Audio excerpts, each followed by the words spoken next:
La question du divorce en milieu chrétien fait couler beaucoup de salive et d'encre. Pourquoi les couples chrétiens viennent-ils aussi à se disloquer?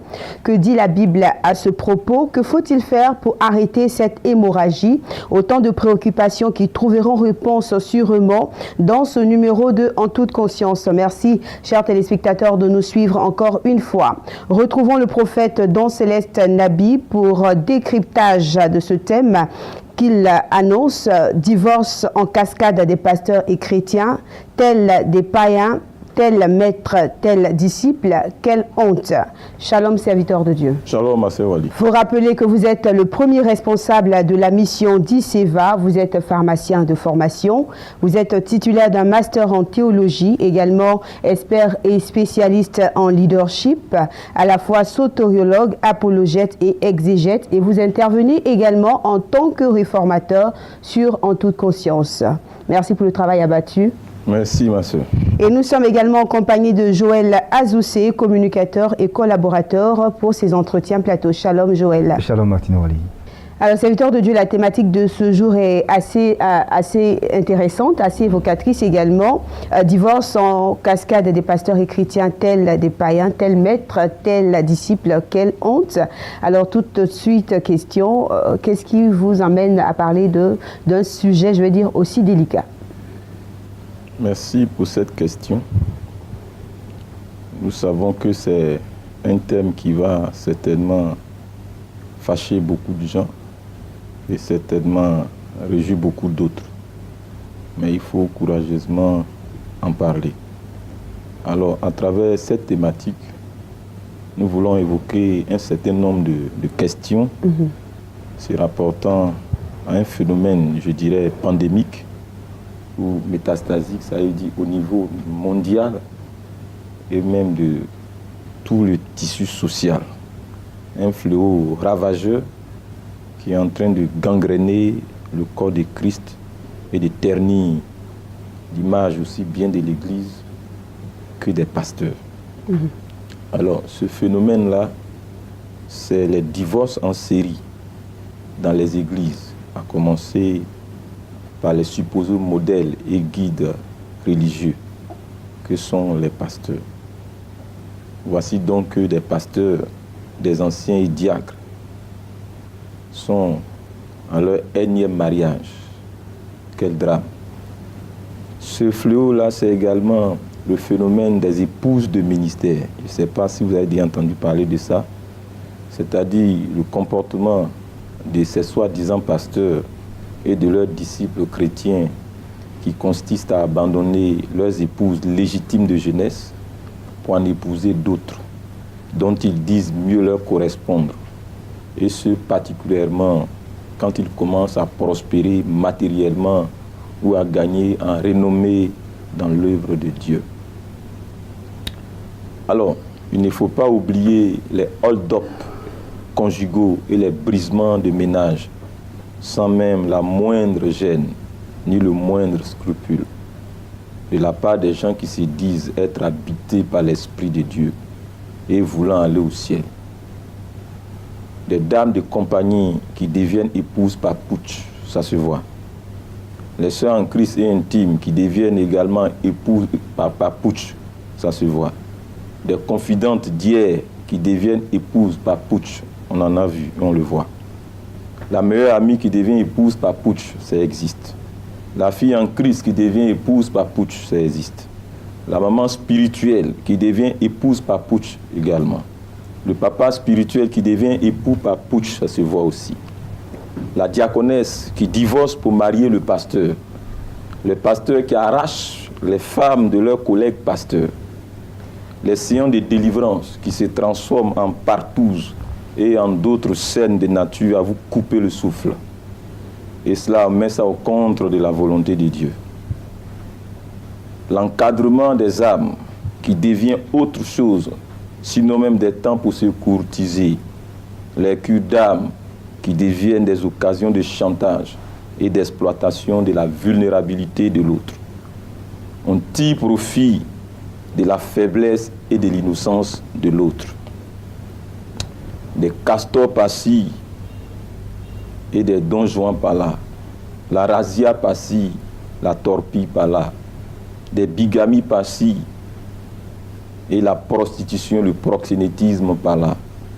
Tout cela dans l'église. Des vrais womanizers ont investi nos églises. On ne sait plus qui est qui fait quoi, qui fera qui a quoi. C'est une affaire entre Django et Braco. Alors, nous voyons donc un environnement d'odeur fétide et fécaloïde qui s'est créé dans le corps de Christ à la grande indifférence de ceux qui se présument pères, guides religieux, leaders et prophètes. Voyez-vous, tout cela n'inspire plus confiance à personne, d'où ce climat de Gestapo et de paranoïa. Il est vrai que, sans discuter, les standards de moralité ont véritablement chuté dans nos églises. Les églises sont passées de leur état fondamental de stabilité et de lucidité morale à un état d'hyper-excitabilité et d'hyper-insensibilité d'ailleurs, du type comateux par rapport au péché. Alors, mais comme je l'ai dit, au ciel, ce ne sera point un attroupement de voyous. L'église que Christ viendra chercher, c'est une église sans tache ni ride. Je prie, toi qui m'entends, que tu en fasses partie, toi qui m'écoutes ce soir. Pour finir, Madame Wali et mon frère Azoussé, que dit des pasteurs pédés et pédophiles et de ceux qui se décapent la peau tels des lézards à bas de substances caustiques? Quelle honte pour notre continent et pour l'Église. Mais moi, j'ai une grosse inquiétude pour vous qui m'entendez ce soir. Comment comprendre qu'à mesure que le nombre de pasteurs, en particulier les prophètes, augmente dans cette nation, le péché aussi s'accroît? J'ai cru que les prophètes freinaient le péché. En serait-il des inducteurs ou des catalyseurs?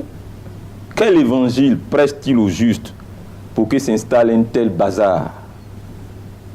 Et on veut me faire la peau parce que je prêche sanctification.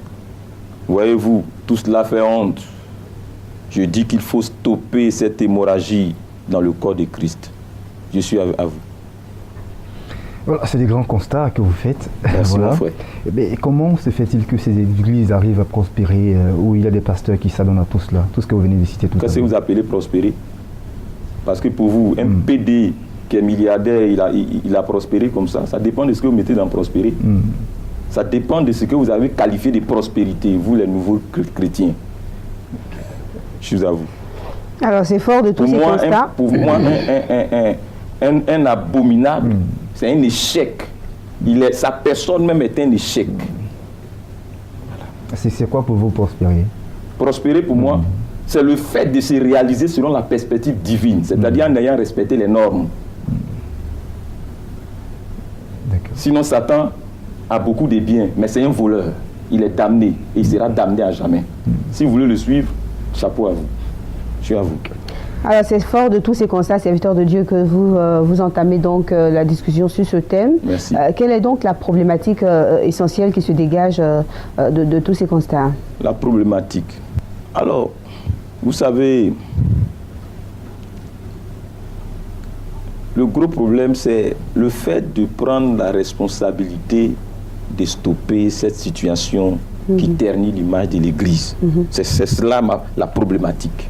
Faut-il laisser les choses se dérouler ainsi ou faut-il s'interposer pour réorganiser les choses? C'est pour cela que je suis là ce soir. D'accord. Voilà. Vous avez dit tout à l'heure que c'est quelque chose qui fait honte. On entend souvent dire pourquoi l'homme de Dieu n'aborde pas de tels sujets en dehors des plateaux télé. Qu'est-ce que vous appelez en dehors des plateaux télé? C'est-à-dire peut-être dans le secret des hommes de Dieu, pourquoi ne pas organiser des entrevues en serviteurs de Dieu pour en parler que d'en parler sur les médias? Ils ne viendront jamais. J'ai commencé par essayer ça. Comme ils ont refusé de venir, Dieu m'a dit maintenant de passer à l'espace audiovisuel. Voilà. D'accord. Alors, serviteurs de Dieu, qu'est-ce qui fonde donc ce concept que vous engagez?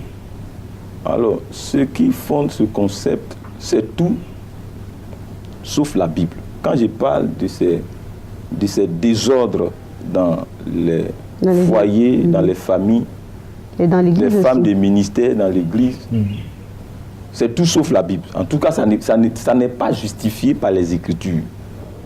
C'est plutôt des doctrines lucifériennes et des dépravations morales inspirées par les démons et les passions infâmes de la chair qui sont à la base de telles choses. En effet, ce concept démentiel de femme de ministère nous présente deux types d'épouses, dont l'une serait Agar et l'autre serait Sarah. Vous me suivez? Mais j'ai dit là encore avant de continuer, quelle abomination scripturaire, quelle névrose que de vouloir vivre et pratiquer les mœurs de la vieille Mésopotamie, 2000 ans après notre Seigneur Jésus-Christ.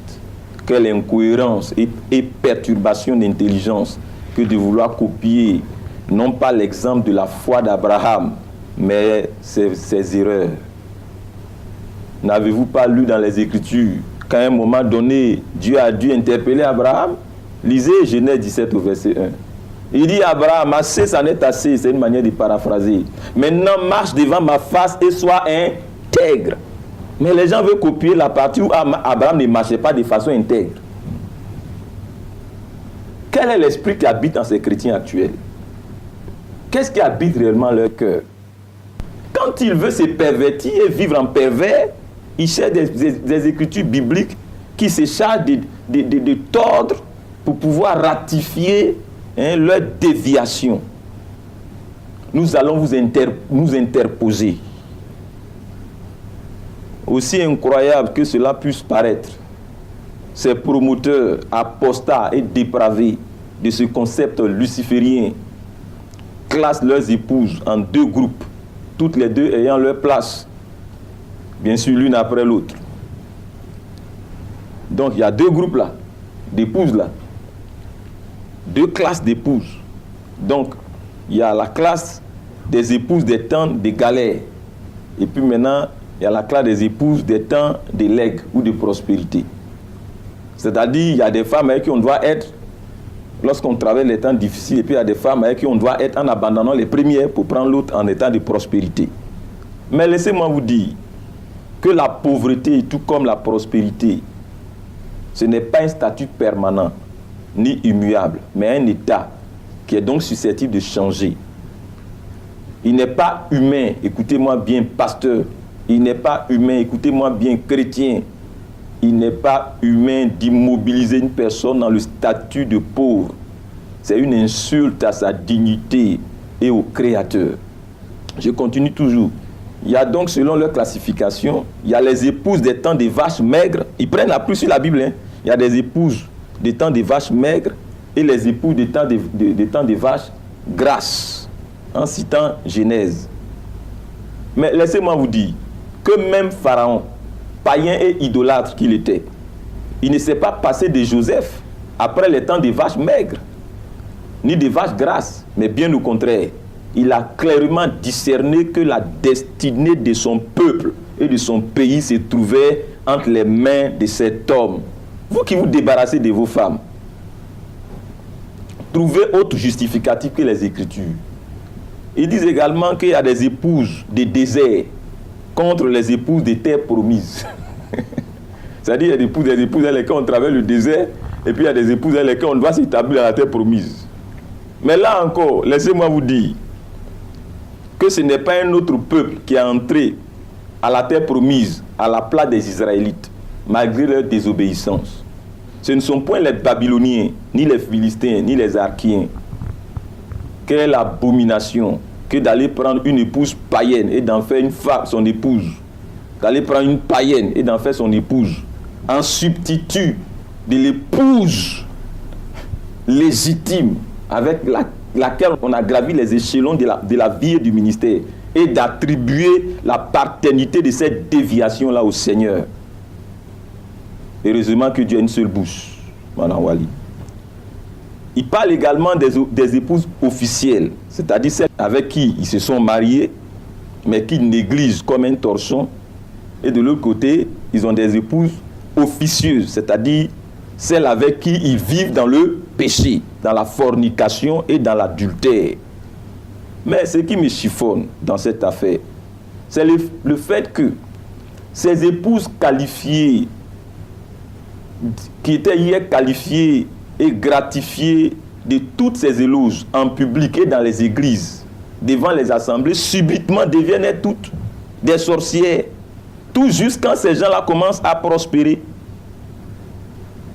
Je me rends compte qu'ils se sont en fait juste servis de ces femmes-là, ils se sont appuyés sur eux pour se réaliser. Et ça, c'est de l'arrivisme, c'est de la manipulation et c'est de la sorcellerie. Ces femmes-là ont été pour eux comme des bouées de sauvetage. Les voyous ont rempli nos églises. Et ils disent qu'eux aussi, ils sont enfants de Dieu, ils veulent aller au ciel. Mais je vais vous indiquer là où vous serez, si vous ne vous repentez pas. J'ai été mandaté pour. Les gens sont en train de se révéler et de révéler qui ils sont en réalité. Il parle également des épouses de passé, de la honte, à côté, et de l'autre côté, les épouses du présent de gloire. Vous savez comment ils vont étayer ça? Ils vont dire que la gloire de la seconde maison sera plus grande que la gloire de la première maison. C'est vraiment incroyable. Que de trouver à justifier ces comportements de convoitise et de déviation par des passages bibliques. Tu veux prendre la fille de quelqu'un, elle va souffrir avec toi, tu vas te réaliser, et puis tu vas l'appeler maintenant la vieille maison, la vieille gloire. Vous savez, exactement comme Samson, qui est emporté par les passions de la chair, oublia la loi de Dieu et l'alliance de son Dieu. Ces pasteurs, qu'ils soient hommes ou femmes, ne font même pas le constat que Dieu s'est retiré d'eux depuis qu'ils se sont eux-mêmes retirés de leurs épouses. Il ne faut même pas le constat qu'ils sont sortis du plan du Seigneur. Il ne faut même pas le constat qu'ils ont brisé l'alliance sacrée du mariage. Ils ignorent comme des bêtes sauvages que le mariage et la famille passent avant le ministère et l'œuvre de Dieu. Ils voient le mariage comme un contrat, et ça c'est un sacrilège. C'est de potentiels arrivistes dans le ministère et dans le noble art sacerdotal. C'est des profanes, c'est des filles du sacrificateur Élie qui servaient Dieu sans le connaître. Alors moi je me pose beaucoup de questions. Qui est l'épouse élue de Dieu? Celle qui hier a conduit à la gloire, ou celle qui dès qu'elle vient dans votre vie fait en sorte que toute votre vie se désintègre et votre témoignage se pervertit et qui attire la honte même sur l'Église et le nom de notre Seigneur? Qui est l'épouse élue de Dieu?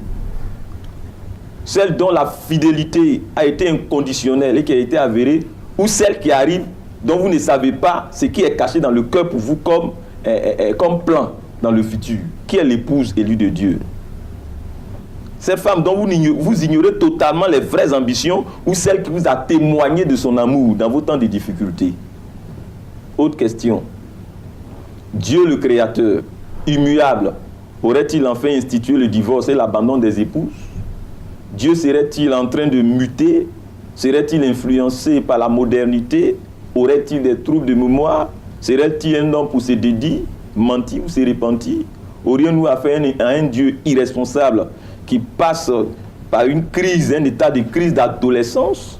Dieu aurait-il fini par craquer sous pression au point de se contredire en instituant enfin le mariage en cascade? Où se trouve cette cour de cassation qui a reçu motion et mandat de briser et d'invalider les principes sacrés du mariage selon le Créateur? Que cette cour-là vienne se présenter à nous, s'il vous plaît. La Bible aurait-elle été améliorée par les humains pour insuffisance ou carence au départ lorsque Dieu la faisait écrire par les premiers auteurs? Que se passe-t-il au juste? Comment comprendre ces phénomènes nouveaux face auxquels les églises sont confrontées? Les leaders aussi, qui ont décidé finalement de s'enterrer d'un mutisme délirant et de faire un blackout sur ces sujets sensibles. Dites-le-moi s'il vous plaît. Qu'arrivera-t-il à celui qui osera en parler? Peine de mort ou peine de vie éternelle? À quelle sauce sera-t-il mangé? À celle de la haine ou à celle de l'admiration de son courage? Si c'est le prix à payer, alors nous sommes prêts à le payer. Mieux vaut le mépris le rejet, la condamnation des hommes que la peine à perpétuité dans le temps de feu et de soufre. Avant de vous laisser le micro, ouvriers de la vérité, sortez et proclamez la vérité et la vie. Rien ne vous arrivera.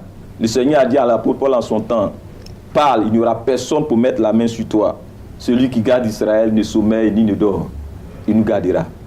La Ligue interdénominationnelle de réforme appliquée pour le réveil et la veille du corps de Christ en Côte d'Ivoire, l'IRARV C2CI, qui a entamé avec le prophète Don Céleste Nabi un vaste programme de réforme dans le corps de Christ en Côte d'Ivoire depuis 2015, avec votre hebdomadaire en toute conscience, vous informe qu'elle ouvre ses portes pour une libre adhésion à tous les serviteurs et servantes de Dieu officiant sur toute l'étendue du territoire ivoirien, principalement à tous ceux qui sont excédés par ce désordre généralisé qui a prévalu ces 2 dernières décennies dans le corps de Christ, à tous ceux qui ont toujours soupiré après un réveil authentique, à tous ceux qui brûlent de passion de voir les choses changer dans le corps de Christ, à tous ceux qui ont passé année sur année dans la prière à présenter l'Église au Seigneur pour un véritable changement, serviteurs et servantes de Dieu d'Abidjan et de l'intérieur du pays, l'heure a sonné. Sortons de nos temples pour ensemble rebâtir les murailles de l'Ecclésia du Seigneur. Contact 41 00 17 39 07 13 18 54. Shalom. Est-ce que vous serez en train d'indexer certains serviteurs de Dieu, puisque nous sommes ici en Côte d'Ivoire, et vous prévoyez l'enfer pour tous ces serviteurs de Dieu qui divorcent? Je n'ai jamais prévu l'enfer. Je ne tiens pas le cahier où on enregistre le nom de ceux qui iront en enfer. Mais j'ai dit vous l'avez dit dans vos propos. Que lorsque vous prenez une voie déviationniste, il faut des gens pour vous interpeller. Parce que si vous ne vous repentez pas, vous allez subir le jugement du Seigneur. Puisque nous parlons des divorces, est-ce que tous ces serviteurs de Dieu qui ont divorcé iront tous à l'enfer? Non, non, non. Vous êtes en train de travestir mes pensées et mes propos. Je parle des divorces en cascade. Vous ne voyez pas l'expression qui s'ajoute à ça? Le mot cascade, ça vous dit rien? Oui, en mars. Voilà, c'est de ça que je parle. D'accord. Alors, serviteur de Dieu, à vous entendre, on a l'impression que vous vous érigez en conquis du genre ou encore en Zorro des femmes. Dans quel pot vous mettez en abordant ce thème? Conquis du genre. Madame Wali, dans tous les cas, rassurez-vous d'une seule chose. En abordant cette thématique, nous ne venons point en avocat défenseur des femmes ou comme des agents pour le genre, ni comme des féministes désireux de se construire un électorat à coloration féminine. Nous ne sommes pas un parti politique. Vous savez, la foi ne requiert d'aucun suffrage humain, direct ou indirect, ni des grands électeurs. Mais la foi requiert l'approbation de Dieu, qui est le juge suprême. Je suis, avec tous mes amis, vous le savez, je suis prédicateur et enseignant de l'Évangile. Je suis apologète et exégète, mandaté par le Tout-Puissant pour proclamer et défendre la vérité des Saintes Écritures bibliques, même au prix de ma vie. Et c'est ce que je suis en train de faire. Ce soir, j'endosse la responsabilité de tout ce qui sort et sortira de ma bouche. Nous avons prêté serment pour la vérité et pour le véritable. Jamais nous ne nous adonnerons au parjure, ni pour notre ventre, ni pour notre bas-ventre, rassurez-vous. Ni pour la popularité, ni pour sauver notre vie, qui est déjà auprès de notre Seigneur dans la sécurité. Écoutez, c'est dans un noble combat que moi et ma base de toute la Ligue des réformateurs révolutionnaires que nous nous sommes engagés. Nous avons reçu mandat de Dieu. Nous n'avons reçu mandat d'aucune institution humaine, d'aucune ONG, d'aucun boss social, d'aucun parti politique, de qui que ce soit, mais de Christ, qui est notre seul mandataire. Je ne sais pas si j'ai été suffisamment clair. C'est pas trop prétentieux de penser que déjà qu'on est de l'autre bord quand on n'a pas encore traversé le rivage? Monsieur Azoussé, l'Église n'a pas pour mission de prêcher et de présenter les échecs. On se comprend, non? La vision de l'Église, ce n'est pas de présenter les échecs. Donc je ne peux pas venir faire ici l'apologie du divorce, mais je ferai l'apologie du mariage et de la stabilité du mariage. Vous me comprenez? Maintenant, vous allez certainement trouver des gens très compétents pour faire l'apologie des échecs, qui prennent les responsabilités pour venir faire ce travail. D'accord. Alors, quelles sont les grandes questions auxquelles vous voulez vous attaquer? Merci pour votre question. Alors, voici les grandes questions d'envergure auxquelles nous allons essayer de donner des réponses sans faux fuyant, n'en déplaise les morveux. Ces pasteurs et chrétiens qui abandonnent leurs épouses pour en épouser d'autres en cascade, qu'en disent les Écritures. Le phénomène des femmes de ministère, abomination ou promotion divine. Dieu aurait-il enfin craqué sous pression en se contredisant pour instituer les divorces en cascade? Voici les grandes questions. Mais à côté de ces grands axes, nous n'allons pas omettre le cas très triste et alarmant de ces prophétesses et bergères qui arrachent les époux des autres femmes et qui les prennent en captivité, en traitant ces femmes légitimes-là de sorcières, de tout et de n'importe quoi. Voyez-vous, pour finir, dans ces conditions-là, de tels hommes qui sont victimes et envoûtés, endoctrinés, castrés, maîtrisés comme Samson au pays des Philistins, ces hommes-là deviennent leur proie, ils deviennent leur chose, pour finir leur amant, sinon même leur esclave. L'esclave de ces vautours et prédateurs des destinées humaines. C'est alors que ces hommes-là, tous bords confondus, intello comme illettrés, sont internés, sinon même, je dirais, encasernés, embrigadés, embastillés, et interdits de regagner leur foyer, et de voir même leurs femmes et leurs enfants, et de s'en occuper, comme cela se doit. On leur dit que s'ils regagnent leur foyer, ils vont mourir par la sorcellerie. On leur interdit même de voir leurs propres parents, parce que subitement, tous leurs parents seraient devenus sorciers. Mais moi, je me pose toujours une question. Je voudrais bien savoir le seul passage de la Bible qui nous recommande d'avoir peur des sorciers et de les fuir au point de sombrer dans la psychose et dans la paranoïa. C'est véritablement triste. Comment Dieu qui institue le mariage se contredirait-il en demandant d'abandonner son conjoint ou sa conjointe et ses enfants? Dans quelle Bible trouve-t-on cela? Et de quel esprit viennent ces prophéties et ces prophétesses? En tout cas, pas le Saint-Esprit. Lisons très bien les Écritures.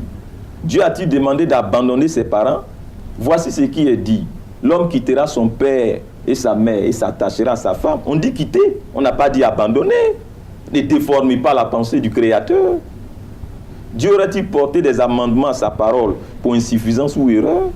Est-il correct d'imputer à Dieu la responsabilité de tous ces ménages brisés ou qui se brisent à cause des passions et des aventures passionnelles? Est-ce notre Dieu qui recommande de telles pratiques? C'est sûr que ce n'est point le nôtre, mais la passion des hommes derrière laquelle se cachent des démons. Je suis à vous. En tout cas, il n'y a pas d'excuse en ce qui concerne le divorce, avant de nous parler.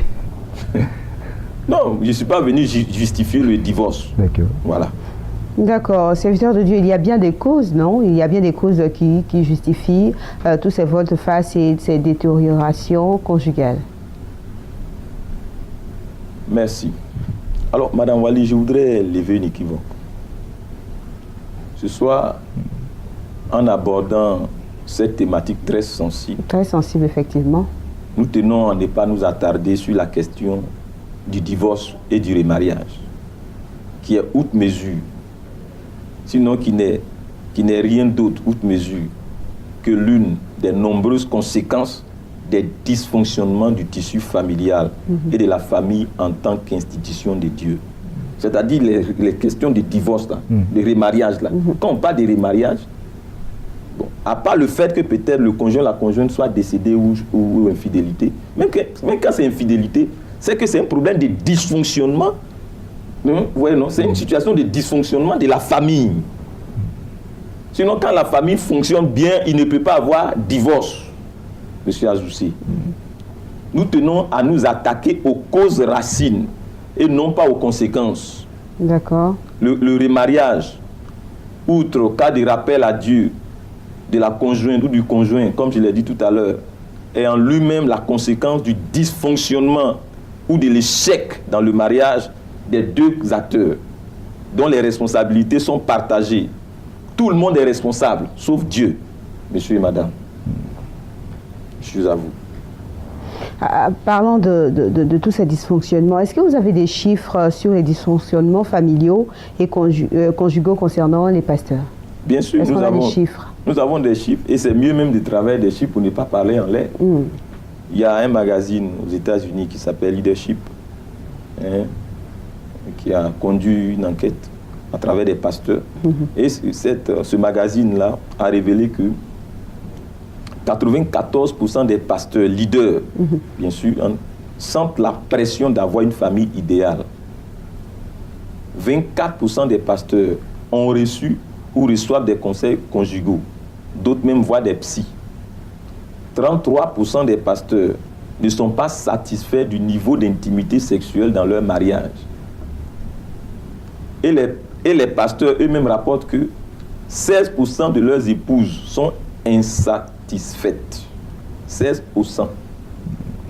69%, donc environ 70% d'entre elles se plaignent de leur emploi du temps trop rempli. C'est-à-dire l'emploi du temps trop rempli de la femme du pasteur. 54% des époux des pasteurs se plaignent de l'emploi du temps trop rempli de leurs époux. 35% des épouses se plaignent des réunions d'église nocturnes fréquentes.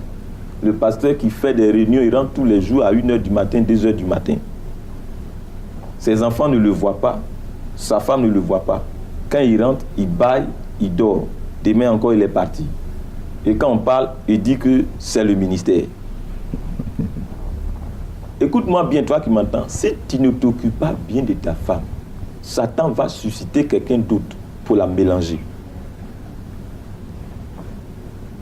Attention. Les femmes entendent de bonnes paroles. Il faut apprendre à dire de bonnes paroles à ta femme. Les mêmes statistiques rapportent que 9% des pasteurs ont commis des aventures prolongées hors mariage. C'est-à-dire environ sur 100 pasteurs, 10 ont eu des aventures prolongées en dehors du mariage. Environ 10% encore, 9, ont eu un contact sexuel inapproprié avec une personne autre que leurs épouses. 55% des pasteurs n'ont personne à qui parler de leurs tentations sexuelles. C'est-à-dire qu'il est tenté, mais il n'y a personne à qui parler. Parce que s'il parle, il sera condamné. Une autre étude a révélé par le groupe Barna que 70% des pasteurs n'ont aucun ami proche, ni personne à qui se confier. Et le mot qu'on entend le plus chez les pasteurs, c'est l'isolement. Donc le pasteur meurt à petit feu dans l'isolement total. Alors, vous voyez bien que si le bois vert, qui est le pasteur, a pris feu, qu'en sera-t-il du bois sec, qui est le fidèle? Si le bois vert, qui est le pasteur, lui-même a des contacts sexuels inappropriés, qu'en sera-t-il du bois sec, qui est le fidèle? Si le bois vert, qui est le pasteur, lui-même divorce et se remarie en cascade, qu'en sera-t-il du bois sec, qui est le fidèle? Je suis à vous, Madame Wadi. Alors, avant d'aller un peu plus loin, serviteur de Dieu, vous parlez de ces statistiques-là qui sont en rapport avec les États-Unis. Je voudrais savoir, est-ce que ces réalités ne sont pas loin des réalités que nous avons ici? Absolument pas. C'est les mêmes démons-là qui sont à l'œuvre, Madame. Les démons n'ont pas de couleur de peau. Il n'y a pas de démons blancs ni de démons noirs. Les démons, c'est les mêmes esprits, seulement que le contexte socio-culturel change. C'est tout. Maintenant, nous attendons des gens sérieux pour faire un travail professionnel. Voilà. Donc, il faut sortir les Africains même de la médiocrité. Les gens travaillent pour que leur situation s'améliore. Ayons cette culture-là. Que de vouloir faire la peau au prophète don. Je vous avoue. Voilà, c'est la fin de ce numéro de En toute conscience. J'espère que vous avez pris beaucoup de plaisir à nous suivre. Je rappelle donc que le thème aujourd'hui, c'est divorce en cascade des pasteurs et chrétiens, tels des païens, tel maître, tel disciple, quelle honte. On va se dire à la semaine prochaine pour un autre numéro, toujours avec ce même thème. D'ici là, portez-vous bien et que le Seigneur vous garde. Shalom. Shalom.